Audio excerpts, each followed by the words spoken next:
Well, disappointing afternoon at London Road. You're watching the Derby debrief on Facebook Live. Shaun Barker is alongside us. Well, we said right at the start of this afternoon's action that, you know, we would have probably taken a draw. And certainly I think when Derby went behind in that game, we thought there was something still in it. It was a strange one, wasn't it? I mean, the cliche is game of two halves. It was very much a different first half to the second half and the way it all unfolded. It was. I thought the first 45 minutes we dominated the game. We really didn't allow Peterborough to settle. We didn't allow their attacking players to get involved in the game. I thought we dominated the centre of the pitch with White, Bird and Harahan in there. We just didn't have enough to have enough joy in that final third. We didn't shoot often enough. We didn't create enough chances when we were dominant and when we limited Peterborough. And we knew that was kind of risky at half-time at 0-0. We knew they'd come out a different team and play a different game. They changed the formation, changed their system. They were much better in the second half, and ultimately they took the chances when they came to them. And when they made those changes at half-time, they were obviously very effective. They scored fairly soon after. Were you surprised that Derby didn't look to try and match earlier or try and do something a bit different? Well, even if they kept the same formation, they maybe could have used the width that little bit more. They went to a back three and Ward and I think Albito on the left-hand side were wing-backs. So instead of having a back four and two full-backs and two wingers, they crowded that middle of the park, which Derby dominated in the first 45 minutes. So at that point, you could see that Bird wasn't having the time, White wasn't having the same sort of time on the ball, Harahan wasn't effective like he was in the first 45 minutes. And even if you keep the same formation, but you change how you're playing in that formation, the ball should have gone wide quicker.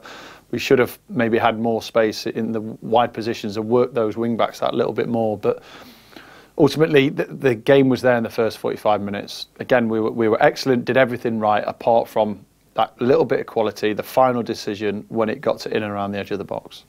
You're watching Facebook Live, it's the Derby debrief. Let's head back to the ground now where we can hear from the Derby boss, Paul Warne, speaking to RamsTV. Paul, thanks for speaking to us. What's your thoughts after that? I mean, this is my about 18th interview, isn't it? So I apologise. I thought first half we were excellent, but without creating enough gilt-edged chances. And away from home, if you have that much of the ball, you know, it always comes down to chances and goals. And we didn't do enough today to score enough goals to win. And that's sort of my assessment. Second half, obviously the game's not going to be the same. They came at us, they sort of changed their system. It was two against our two centre-halves, which caused us problems. We didn't defend well enough when called upon in the random moments. They got two, could have got three, could have got four, in fairness. And when, in fairness, some Barkhausen could have scored. Harvey had a good effort. He's got a penalty that he says the player didn't get any of the ball, but I haven't seen that back. But our second half performance wasn't bad, but like I said, in the random moments they were just better. Was it, again, another reminder of if you don't take your chances or at least take advantage of the fact that when you're on top, things can change second half? Well, yeah, definitely. I mean, obviously people watching this are probably getting the hang of what I think, but it's not just about keeping the ball. It's not about keeping it and, you know, keeping the ball for ball's sake. That every time you have the ball, there should be a purpose to your play. There should be a dynamic part of your play. You should be trying to create goals and score. And I'm saying that box to box today, I thought our play was really good. We just didn't have enough cutting edge in the final third. Like, the pitch didn't help either team, to be fair. It was a bit bobbly, but there's a few little 1-2s around the edge of the box where I think these conditions, and you just got to let your peg go. Like, you know, if you interviewed any of the lads, I think they'd all say the same. Like, the performance level was significantly better than last week, so I'm really proud on that. But our final third play, we get in good positions, we overhit crosses, we load the box, we change the system at 1-0. Like, I'm not that guy who's happy with a 1-0 and just wait for the last 10 minutes, then go for it. We changed it. We went from a 6 and 2 8s to playing a 10 and 2 9s. We were open, I appreciate that, and we're more vulnerable then in the last 15-20 minutes. But we still have got to be better in that final third. Is that almost the most frustrating thing, that you got in so many good areas? Okay, some didn't lead to chances, but you got in areas, situations to really hurt Peterborough today? Sorry. is that the worst bit, that we got in good areas and didn't score? No, it's almost the most frustrating thing that you had the opportunity. It wasn't like you came here and didn't play particularly well, didn't have many chances. You had plenty of opportunities to hurt them. I thought, yeah, that is frustrating. I thought in large periods of the game today we looked like the home side, as well as I can put it, and I thought we were in full control. But you know, full control. The judges on the goals, and in both boxes, defending and attacking, we weren't good enough to win it. And that sometimes that is what football is. We've won games where we haven't been the better team, possibly, but you know, it's just had that little bounce and it's fallen to the right person at the right time. And at the moment, we're in that bit of a, sticky wicket where we're not free flowing, scoring as much. And we need to get back to that. And I don't want to make it a big issue, because as soon as you make it a big issue, it's a bigger problem. But I just think that, you know, we'll score maybe next week, hopefully.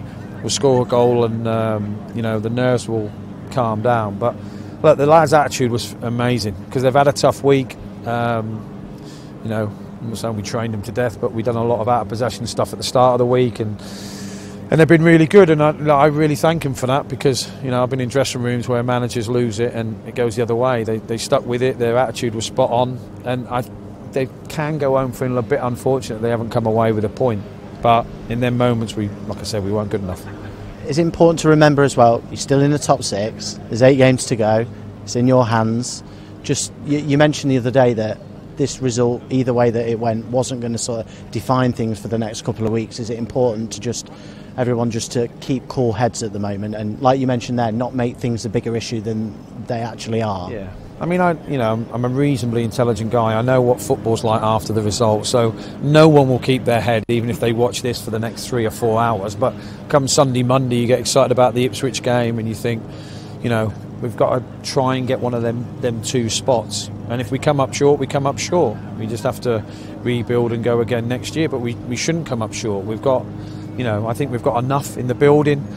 But when we have the ball, we just have to be, you know, not dynamic, but risk taken. I don't know, but we're just missing something, and I can't honestly put my finger on it, that I would like to share. Ipswich then at Pride Park next week. That would be a great game for those little missing pieces of the jigsaw to come back into the table, because I would imagine it's the sort of game that you're probably pleased that you've got. Big crowd, good team coming to Pride Park. It's a great opportunity for the players to step up. Yeah, it is. I mean, in fairness, it's a big crowd. If we play Micklover, in all due respect, there'll still be 28,000 there. So yeah, big crowd, big game against a really good team, very good team. In fairness, I've watched the last few games, me, Rich and Amy, so we're well aware of what Ipswich bring, and we'll have to be at our very best. But we'll have to, you know, against very good teams, you have to create chances and you have to take them. And like Peterborough had one chance, their first chance today goes in. And unfortunately ours didn't. So on another day we might have come away with something, we might have got a draw, we might have even, you know, it's all a bit ifs, buts and maybes, but we might have won the game coming away thinking amazing. And everything else of your performance you forget. It's just about the goals, about creating, you know, memories. And I said to the lads before the game, you know, like you score and you win here, it'll feel $1 million. They did everything they could, but unfortunately we just didn't have enough quality to, you know, create and score. Just last word for the fans, nearly 4,000. I know we've addressed this every time we spoke after an away game, but it's another incredible following. Yeah, it is. And in fairness, I was, you know, it's on my shoulders, isn't it? I was ready to take absolute dog's abuse when I walked and clapped the fans after, because I understand their disappointment, as am I. I'm absolutely heartbroken that we lost a game that we look so good in patches. So, you know, I didn't hear anyone abuse me, but they're more than entitled to, because I'm in charge of a team that, you know, hasn't won. And I think we came here prepared to win. We did everything we could to win, but we just come up short again, which is disappointing. So for all the fans who kindly clapped me back, I'd sincerely say thank you. And if you did abuse me, I apologise, I didn't hear you. So I can leave here feeling reasonably good about myself, in the fact that, look, everyone wants success. Like, the lads give everything they can for success, and maybe we tried too hard. Maybe we tried too hard, you know, with maybe our final ball in, a bit nervy or whatever. So it's going to be a week really of a lot of out of possession stuff because of how Ipswich play, but when we do get it back, we need to, you know, be better in the final third. If that means we have to change the system, then that's something we're going to have to look at. Paul Warne speaking to RamsTV after the defeat at Peterborough. Do we need to find just a bit of perspective here? Because we've got the manager there talking about potentially being abused at the end of a football match. I know it's been a difficult run. It's a tough run after, you know, what was a fantastic run before. But, you know, it's by no means all doom and gloom in terms of, and we heard it there in the interview, still in the top 6. Do we need to find that bit of perspective at the minute?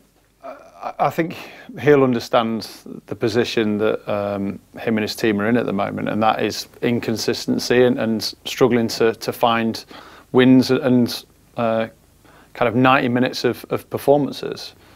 We've had that over the course of the last 6 months. We've had some wonderful moments where it looked like this team was going to kick on and maybe catch the top 2. It was only probably 4 or 5 weeks ago we were looking at the top 2 above us. Football can change really quickly. The confidence within the group can change really quickly. The most important part of that interview for me was the fact that he's delighted with the effort of the players. He was delighted with the week's training. He said how good the training was midweek.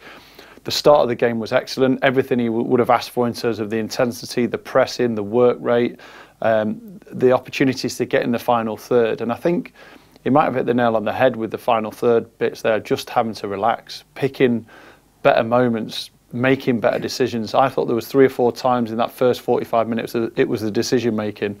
Mendes-Lang, I thought, should have had a shot when it fell to his right hand side. The likes when Dobbin gets in and he just has to try and find a corner rather than go from the top bin. Those little moments, those moments of composure and quality was what let us down in the first 45 minutes. Not the effort, not the desire, not the teamwork, and not the togetherness of this group. And at some stage in your career, whether you're playing or a manager, you go through a patch that you just can't quite put your finger on, and you're doing everything right, and you're still not able to get exactly what you want from the players, even though he knows that he's had it early in the season. So we're still in the playoffs. It's still up to us. It's still about how we react, and what an opportunity with Ipswich at home to really kind of hopefully regroup and get us back rolling again. And reading between the lines listening to that interview, he was saying that obviously, and you just mentioned it there, that great reaction from the players this week. It sounds to me like he gave them a bit of a going over after the game last week, and he said there he's been in dressing rooms before where players didn't react in the right way to that. Maybe this evening, today, might be a slightly different approach? I would have thought so. By all means, last week's performance was not the standard that anyone associated with this football club would accept and is happy with. So sometimes you do need a grilling down as a player, as a group, as a team. There's nothing wrong with that. And I think if you've got the respect as a manager, you've got respect to the players and they want to do the right things and they want to react the right way. That's obviously what he's got, and he's delighted with the reaction. And again, the first 45 minutes, the reaction and what they put into that was excellent. They just struggled to make the most of those situations. We knew that Peterborough were going to come at us in the second half. They changed formation. They had a little bit more quality, a little bit more confidence when they had those opportunities. But again, we've got the players. We've got the manager, we've seen it work, we've seen this team in full flow, we've seen this team full of confidence. At the moment, we're struggling for that. It might be the smallest thing. It might just be one little moment that changes everything back into feeling positive, feeling confident about going into the playoffs. And it's up to us to fight and do everything we can to stay in there. And obviously, when we were here last was against Oxford, and we were talking about a team that takes their chances, wins games.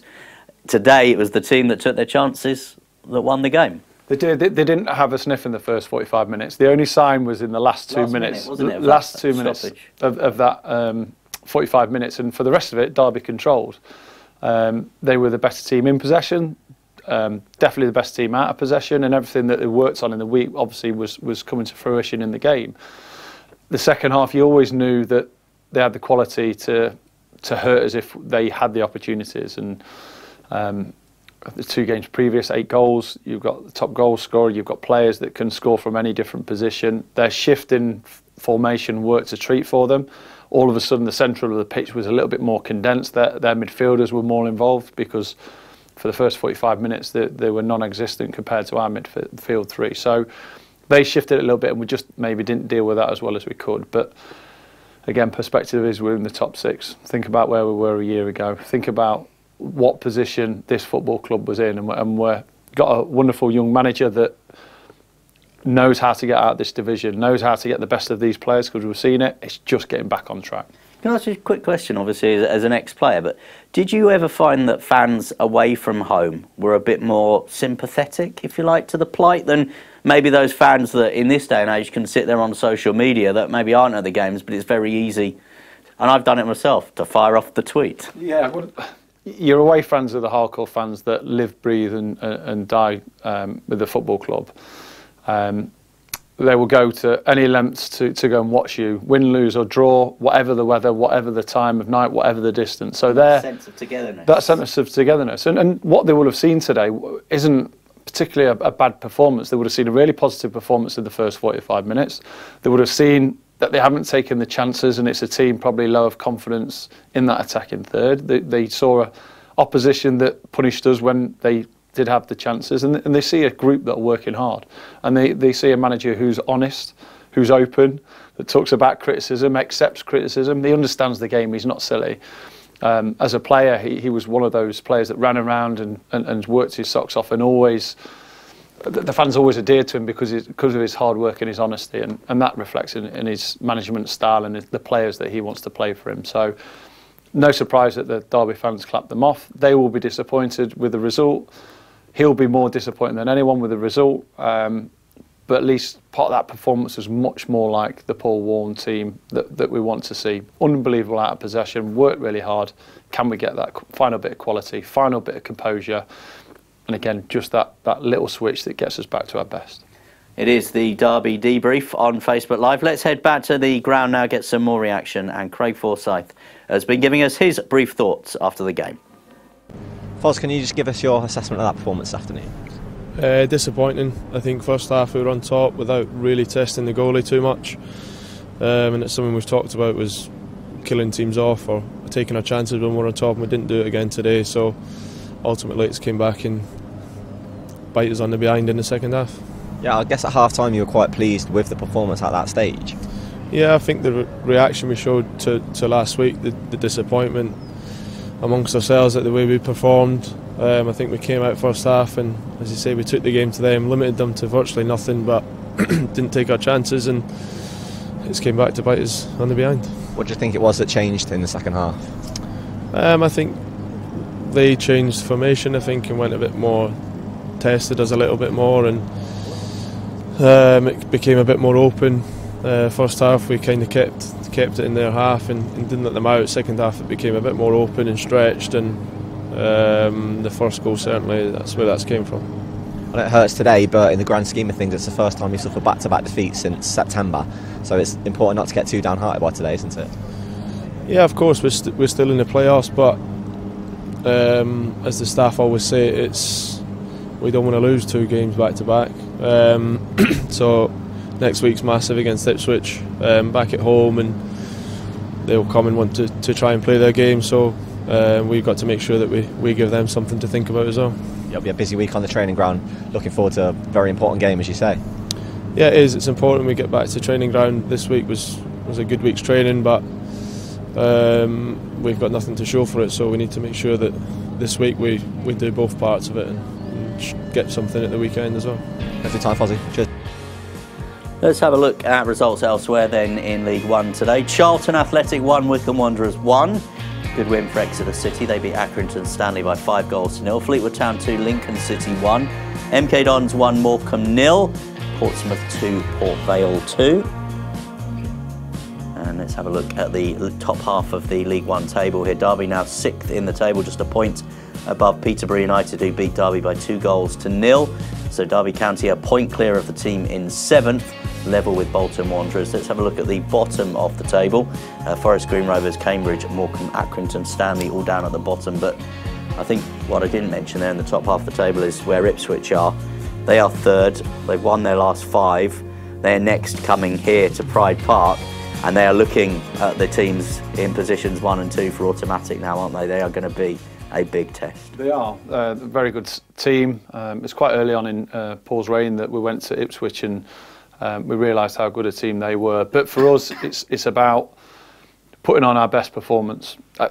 Sometimes it's strange, I mentioned it to you earlier, that you can have a game that you're almost not expecting to win, or fearful, or really kind of desperate to put on a performance, and it can change everything, and this could be the game.